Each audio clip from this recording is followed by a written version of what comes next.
বুট সিজোৱা হৈ গ'ল আৰু এফালে মই ক্ষীৰ বনাবৰ কাৰণে গাখীৰখিনি যোৱাকালি ৰাতিৰ পৰা পগাই আছো আৰু এফালে বুটৰ দাইল তিয়াই থৈছো আৰু এফালে মচুৰ দাইল। আসসালামু আলাইকুম এভৰিৱান, মই আফৰিন আকৌ আহি গ'লো আন এটা ভ্লগ লৈ। আজি ৰমজান মাহৰ ডে 20। মই দিনটো কি কৰো তাকে দেখুৱাম আপোনালোকক।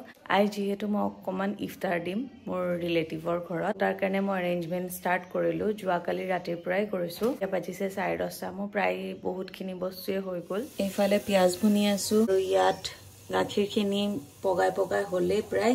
এতিয়া মই ক্ষীৰৰ কাৰণে চাউল দিম। মই সিজাৰ খানাটো ৰেডি কৰি আছো। মানে সিজাক খুৱাই লৈ পেলাইহে মই ক্ষীৰটো বনাম, কাৰণ মই যিহেতু এখন হাতেৰে মানে লৰাই থাকিব লাগিব বস্তুখিনি। মই সিজাৰ খানাটো বনাই লওঁ। এয়া সিজাৰ খানা লৈ আহিলো মই, আৰু এইয়া মই সিজা উঠি গ'ল। গুড মৰ্ণিং বেটা। Good morning. গলি যাওঁ সিজা ব্ৰাছ কৰিবা এতিয়া। আৰু এয়া সিজা ব্ৰাছ ধৰা।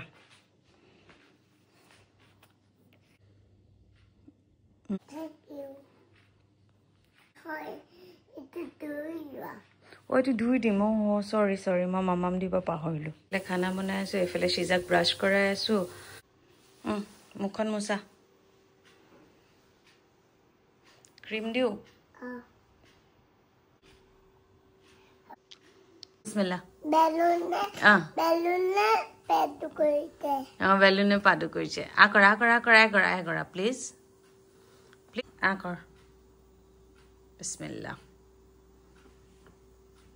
আৰু এগৰা খাই যোৱা।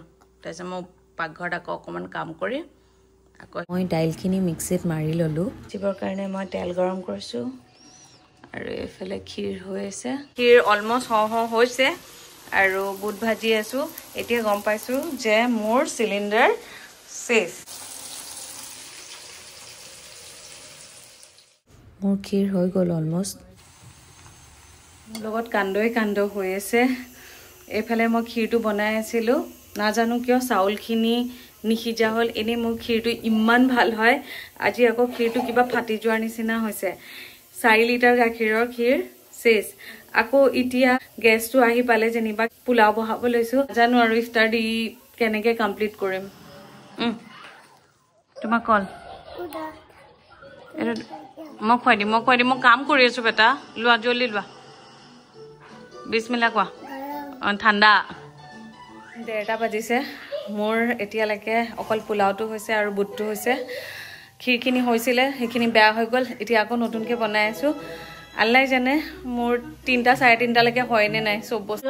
সেয়া আকৌ গাখীৰ বহাইছিলোঁ ইয়াতে, এইটোত আকৌ গাখীৰ পৰি গ'ল। মোৰ লগত যে আজি কি হৈ আছে মই একো বুজি পোৱা নাই। গাখীৰ ইয়াত বহাইছোঁ, পোলাও 2টাত বহাইছোঁ। এটা পোলাও হ'ল আৰু এটা পোলাও হৈ আছে। চিকেন কোফটা মানে মোৰ মাথাই কাম কৰা নাই আৰু। এতিয়া মই কোফটা ভাজিম ইয়াতে, আৰু এই বায়ে ফ্ৰুটছ কাটি আছে। এতিয়া মই এটাকৈ পেকিং কৰা আৰম্ভ কৰিছোঁ। প্ৰায় 11 ঘৰ মানুহক মই ইফতাৰী দিম। চ' তেনেকৈ মই পেকিং কৰি আছোঁ সেইটো হিচাপত। আৰু জল্দি পঠাব লাগিব, যিহেতু ইফতাৰৰ টাইম হৈ যাব আৰু অবেদ আহি ইফতাৰ কৰিব ঘৰত। কোফটা বনোৱা হৈ গ'ল আৰু এইফালে মই কণী ভাজি আছোঁ। এয়া চব মই পেকিং কৰি আছোঁ। গোটেই টেবুল ভৰি আছে আৰু এনে ফ্ৰাই কৰি আছোঁ। আৰু সেইটো ক্ষীৰ বনোৱাৰ পিছত ফাইনেলি মোৰ ক্ষীৰ হ'বলৈ হৈছে। আৰু এইফালে ফুলৰি ভাজি আছোঁ। কিমান গাল কাম একেলগে কৰি আছোঁ। ক্ষীৰখিনি বাঢ়ি থাকোঁতে মনটো ইমান ফূৰ্তি লাগি গৈছিলে যে ফাইনেলি মই আকৌ ক্ষীৰ বনাই ৰেডি কৰি দিব পাৰিলোঁ আৰু মানুহৰ ঘৰতো মই পঠাব পাৰিম।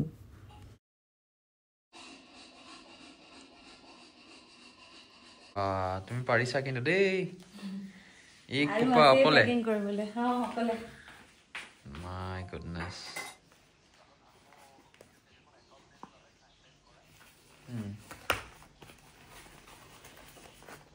উইড্ৰ কৰি দিছে ন?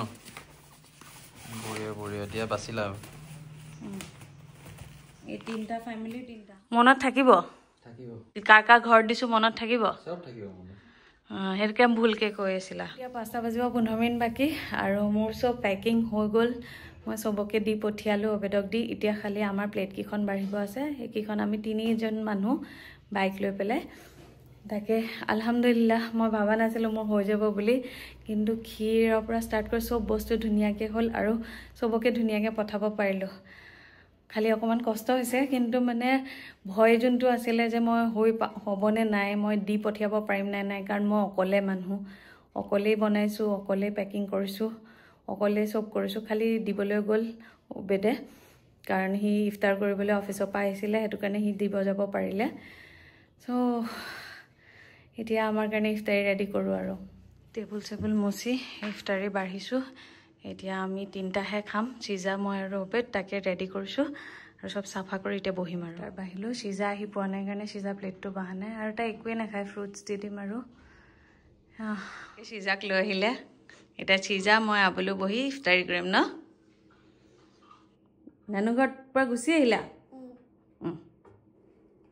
আজান তাত তামাম আছিলে আজানেই দিয়া নাই তুমি ইফতাৰী কৰি দিলা যে হ'ব দিয়া খোৱা চিজা ক'ত গ'ল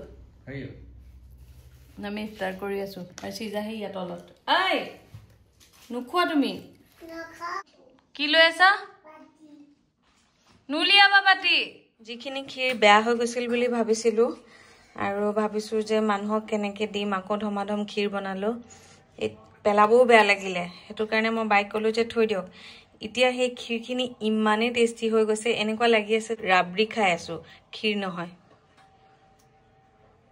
তাৰ কৰি মই বহি আছোঁ আৰু ফাৰহিন আহিছে তেজপুৰৰ পৰা তাই অহা দিন হ'ল কিন্তু মোক মাতি পঠিয়ালোঁ মই কৈছোঁ আহা আমাৰ ইয়াত সেই আহিছে যে এতিয়া তাই ঈদৰ কাপোৰবোৰ চাই আছে মোৰ ধুনীয়া লাগিছে থেংক ইউ আৰু সেয়া চিজা টিভি চাই আছে এইটো কেনেকুৱা হৈছে পঠুৱাটো ভাল হৈছে নে এইটো ভাল হৈছে বেয়া হৈছিল নহয় মানে কি হৈছিল জানা চাউলবোৰ নহয় একদম হেৰি হৈ আছিল চাউল হৈ আছিলে মানে সেইটো ফুলি যোৱা নাছিল এতিয়া চব ফুলি গ'ল বহুত টেষ্টি লাগিছে